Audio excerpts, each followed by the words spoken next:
आज हम बात करेंगे हीरो की। जी हाँ, हीरे जो कि दुनिया में पाए जाने वाले कुछ सबसे महंगी चीजों में से एक हैं। आज हम जितने भी हीरे देखते हैं, सभी की उम्र लगभग 1 अरब से 3.5 अरब साल के बीच की है। और ये हीरे धरती की सतह से 150 से 250 किलोमीटर नीचे बनते हैं मेंटल लेयर में। कुछ तो हमारी सरफेस से 800 किलोमीटर नीचे भी बने हुए होते हैं दोस्तों। और मैं आपको बता दूं कि दुनिया में आज तक जो सबसे गहरा इंसान पहुंचा है, वो पहुंचा है मात्र 12 किलोमीटर। तो आप अंदाजा लगा सकते हैं कि हीरे धरती की सतह से कितनी ज्यादा नीचे।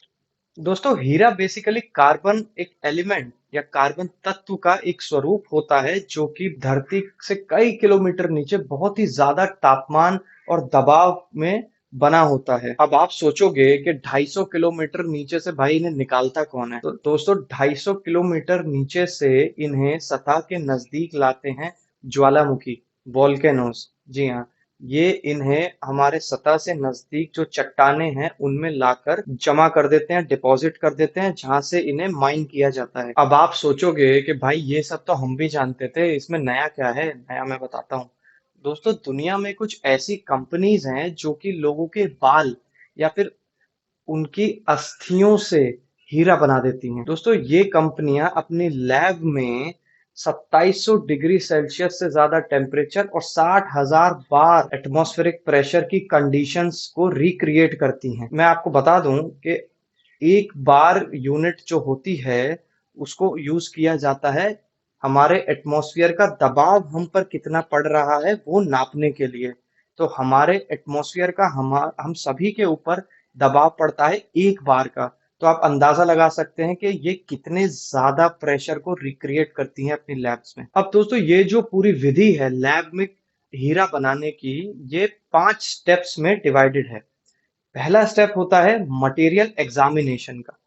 इस स्टेप में ये जांच होती है कि जो भी बालों का स्पेसिमेन कंपनी को दिया गया है या जो भी अस्थियां उनको दी गई हैं, उसमें कार्बन की मात्रा कितनी है। जी हाँ, कार्बन के ऊपर ही डिपेंड करता है कि हीरे का साइज क्या होगा। दोस्तों, दूसरा स्टेप होता है नैनो क्रिस्टलाइजेशन। जी, तो इस स्टेप में जो भी स्पेसिमेन कंपनी को मिला है उसे वह लोग बहुत ही बारीक पीस कर एक नैनो पाउडर की शक्ल देते हैं।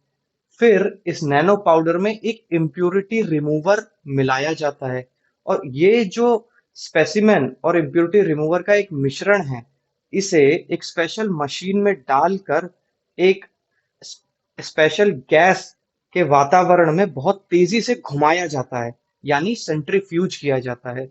इससे क्या होता है कि भारी जितने भी भारी इम्प्यूरिटीज हैं वो नीचे बैठ जाती हैं, और जो कार्बन कंटेंट वाला मटेरियल है वो सतह के से नजदीक आ जाता है। तो इस तरीके से काफी ज्यादा इम्प्यूरिटीज जो है इस स्टेप में हटा दी जाती है। दोस्तों, इस विधि में तीसरा स्टेप है हीटेड वैक्यूम प्यूरिफिकेशन का।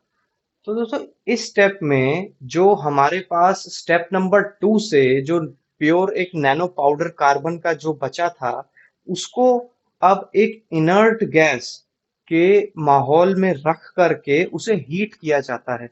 और इसमें तापमान इतना रखा जाता है कि कार्बन नष्ट ना हो, बल्कि जो उसके संग इम्प्यूरिटीज हैं वो नष्ट हो जाए। दोस्तों, इनर्ट गैस का इस्तेमाल इसलिए किया जाता है, इनर्ट गैस किसी भी इम्प्यूरिटी या कार्बन के साथ रिएक्ट नहीं करती है।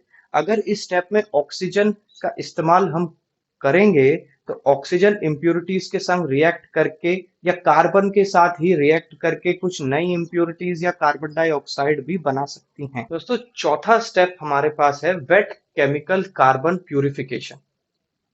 जी हाँ दोस्तों, अब तक पिछले तीनों स्टेप में हमारे पास जो भी कार्बन बचा है अस्थियों से, वो अभी भी इतना शुद्ध या प्योर नहीं है कि उससे हीरा बनाया जा सके। तो इस स्टेप में हम लोग कार्बन को एक वेट या लिक्विड मीडियम में डालकर उसमें स्पेशल रिएजेंट या स्पेशल एजेंट्स या केमिकल एजेंट्स डाले जाते हैं, जिससे कि भारी तत्व या फिर हेवियर एलिमेंट जो कि पिछले 3 स्टेप में नहीं हटे हैं कार्बन से, उनको हटाया जा सके। इस स्टेप के बाद में जो भी कार्बन बचता है वो 99.99% प्योरिटी का होता है। और इससे अब हीरा बनाया जा सकता है। दोस्तों, पांचवा और आखिरी स्टेप है high pressure high temperature crystallisation. जैसा कि नाम सजेस्ट करता है, हीरा बनाने के लिए हमें काफी ज्यादा प्रेशर और टेम्परेचर की जरूरत होती है, जो कि इस स्टेप में इस्तेमाल होता है। तो दोस्तों, अब जो हमको पिछले 4 स्टेप्स में हमने 99.99 प्योरिटी का जो हमको कार्बन मिला, इस कार्बन को पहले एक ग्रेफाइट की शक्ल में ट्रांसफॉर्म करा जाता है और इस ग्रेफाइट से एक सिलेंडर बनाया जाता है। इस ग्रेफाइट पे एक प्रेस के द्वारा दबाव डाल के इसको एक सिलेंड्रिकल शेप दी जाती है। दोस्तों, ग्रेफाइट एक कार्बन तत्व का ही एक स्वरूप है जो कि बहुत कॉमन है। पेंसिल का इस्तेमाल हम सभी ने कभी ना कभी किया होगा। तो पेंसिल में जो आप लीड देखते हैं, वो ग्रेफाइट की बनी होती है। दोस्तों, अब जो ये हमारा ग्रेफाइट तैयार हुआ है, इसे प्रोटेक्टिव मटेरियल से कोट करके रख दिया जाता है एक सिंथेसाइजर कैप्सूल में। जी हाँ, और ये सिंथेसाइजर कैप्सूल को फाइनली रखा जाता है डायमंड सिंथेसाइजिंग मशीन के अंदर। जी, बस अब ग्रेफाइट के साइज के हिसाब से इसमें प्रेशर और टेम्परेचर एडजस्ट किया जाता है और जी हाँ, बन गया आपका हीरा। दोस्तों, अगर सब कुछ ठीक रहा तो इन पूरी 5 प्रोसेस में समय लगता है 1 महीने का। जी हाँ, 1 महीने का समय जाता है 1 कैरेट डायमंड बनाने। दोस्तों, कैसा लगा ये वीडियो जरूर कमेंट्स में बताइएगा। Thank you.